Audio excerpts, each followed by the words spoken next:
Hello everyone, welcome back to my YouTube channel. जैसा कि आप देख सकते हैं, मैं आप लोगों के लिए इंग्लिश पेडागोजी का चैप्टर 4 लेके आई हूँ, जो कि मेथड्स ऑफ ग्रामर टीचिंग या फिर हम types of grammar teaching discuss करेंगे।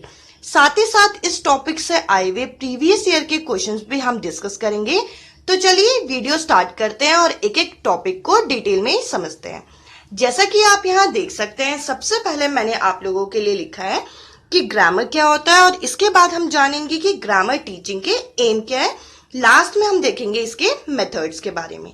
जैसा कि आप यहाँ देख सकते हैं, सबसे पहले मैंने लिखा है grammar. Grammar is a system of a language. Grammar क्या होता है? सिस्टम होता है हमारे लैंग्वेज का।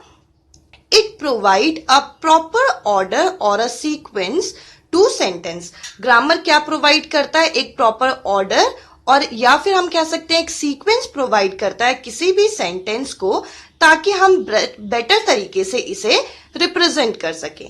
देखिए यहाँ पे एक डेफिनेशन लिखी हुई है। डेफिनेशन है, if language is a vehicle of our thought and feeling, then grammar is the machine by which that vehicle is moving. यानी कि अगर कोई लैंग्वेज एक गाड़ी का काम कर रही है हमारे थॉट या फिर फीलिंग्स के लिए, तो ग्रामर किस तरीके से काम करेगी? उस व्हीकल में होने वाला जो इंजन होता है उसका काम करती है। तो यानी कि ग्रामर का इंग्लिश टीचिंग में और इंग्लिश लैंग्वेज में बहुत ज्यादा इंपॉर्टेंट रोल होता है। ये समझाने की कोशिश करें। नेक्स्ट पॉइंट आप यहाँ देख सकते हैं। नेक्स्ट पॉइंट आप लोगों के लिए है aim of teaching English grammar. Aim क्या होता है हमारा इंग्लिश ग्रामर को टीच करने का? देखिए यहाँ पे एम आप लोगों के साथ डिस्कस कर रखा है। पहला एम है to develop in student and understanding of structure of English language.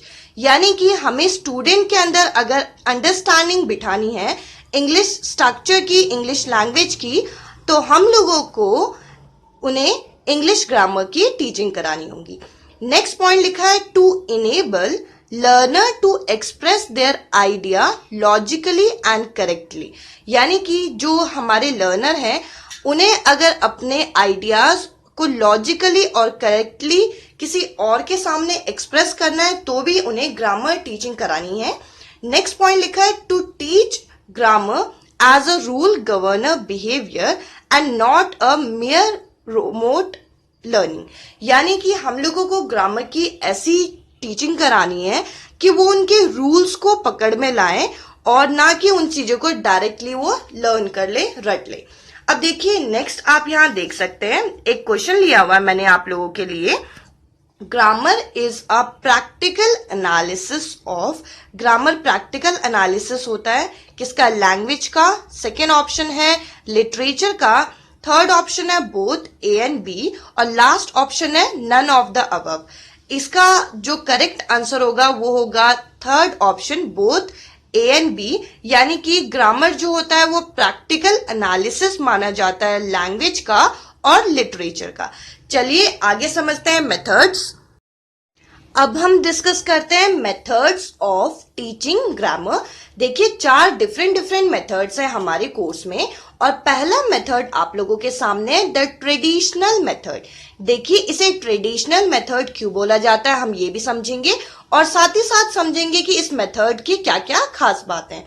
तो चलिए इस मेथड को डिटेल में समझते हैं। जैसा कि यहाँ पे लिखा है, in this method grammar is taken as a independent subject. इस मेथड में ग्रामर को एक इंडिपेंडेंट सब्जेक्ट की तरह माना जाता है, और जब इसे पढ़ाया जाता है तो एक ग्रामर की जो बुक होती है उसके हेल्प से हम इस सब्जेक्ट को पढ़ाते हैं। यानी कि ग्रामर को एक सब्जेक्ट की तरह कंसिडर किया जाता है और इसकी एक पर्टिकुलर बुक होती है। इसमें नेक्स्ट पॉइंट लिखा है कि the teacher first tell the rules. सबसे पहले टीचर क्या करेगी? रूल्स को बच्चों को बता देगी या फिर डेफिनेशन बता देगी, और उसके बाद वो कुछ एग्जाम्पल प्रोवाइड करेगी और फिर बच्चों से उनके एक्सरसाइजेस करने को बोलेंगी। जैसे कि एक एग्जाम्पल यहाँ पे लिखा है, द टीचर से a noun is the name of a person, place और अ थिंग।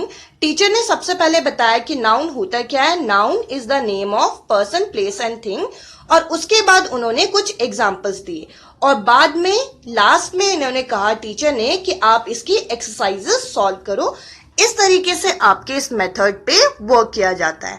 इसे ट्रेडिशनल मेथड क्यों बोलते हैं? क्योंकि पहले से स्कूल में इसी तरीके से हम लोगों को ग्रामर टीच कराई जाती है।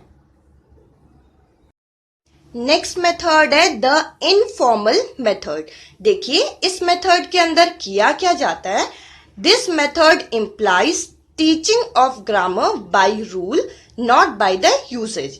मतलब इस मेथड में क्या किया जाता है कि ग्रामर के रूल्स को टीच किया जाता है, बट उसके यूजेस को एक्सप्लेन नहीं किया जाता, उसके यूजेस पे ध्यान नहीं दिया जाता। इस मेथड में माना जाता है कि अगर हम कंटिन्यूस प्रैक्टिस करें वर्ड्स का, जैसे कि स्पीकिंग के टाइम में, रीडिंग के टाइम में, राइटिंग के टाइम में, इससे ग्रामर खुद ब खुद बच्चा सीख जाएगा और ग्रामर की चीजें अपने आप उसे लर्न हो जाएंगी।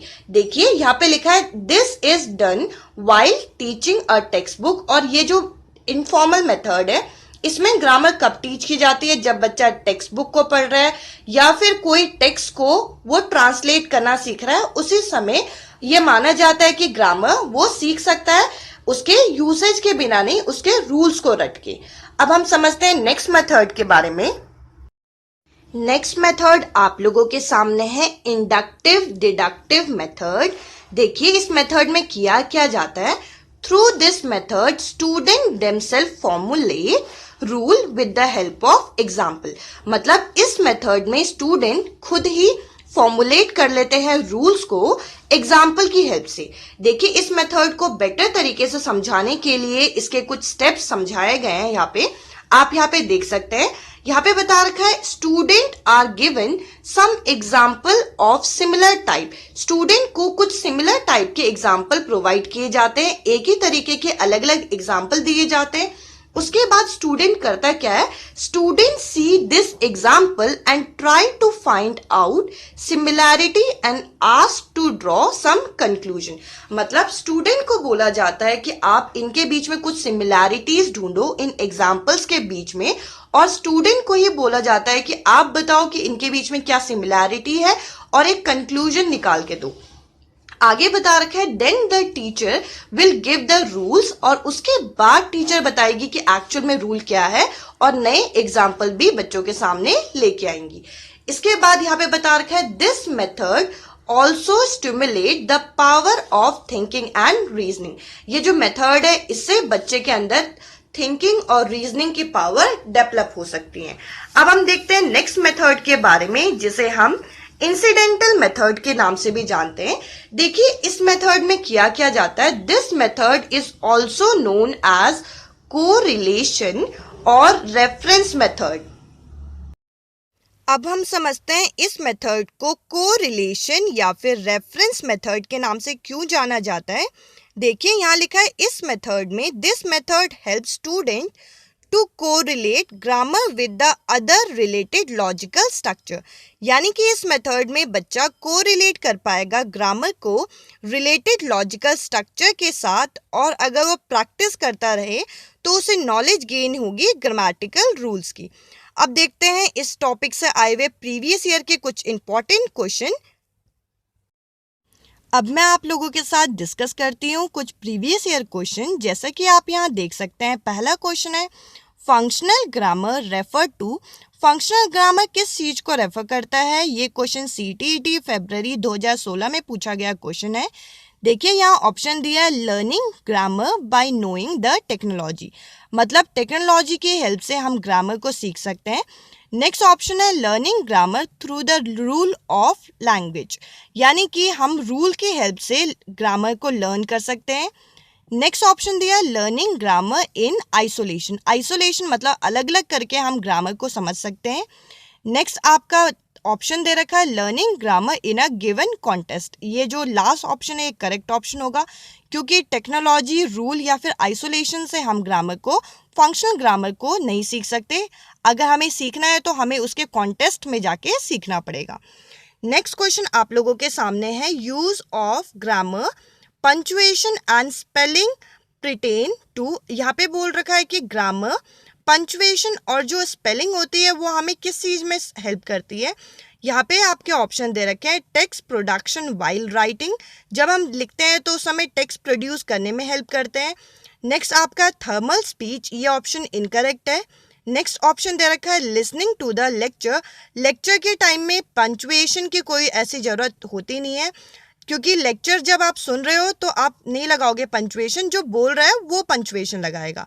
नेक्स्ट है आपका इनफॉर्मल कॉन्वर्सेशन। इनफॉर्मल कॉन्वर्सेशन में तो हम ग्रामर भी नहीं यूज़ करते कई बारी, तो ये ऑप्शन तो बिल्कुल इनकरेक्ट होगा। इसमें जो पहला ऑप्शन है, जब हम राइटिंग करें तब हमें इन चीज़ों का ध्यान देना पड़ता है, जैसे कि ग्रामर, पंचुएशन और स्पेलिंग्स का। इस वीडियो में मुझे इतना ही डिस्कस करना था। इससे पहले मैंने ऑलरेडी 3 और चैप्टर्स अपलोड किए हैं। अगर आपको मेरी वीडियो पसंद आए तो उन चैप्टर्स को भी ज़रूर देखें। Bye bye, take care.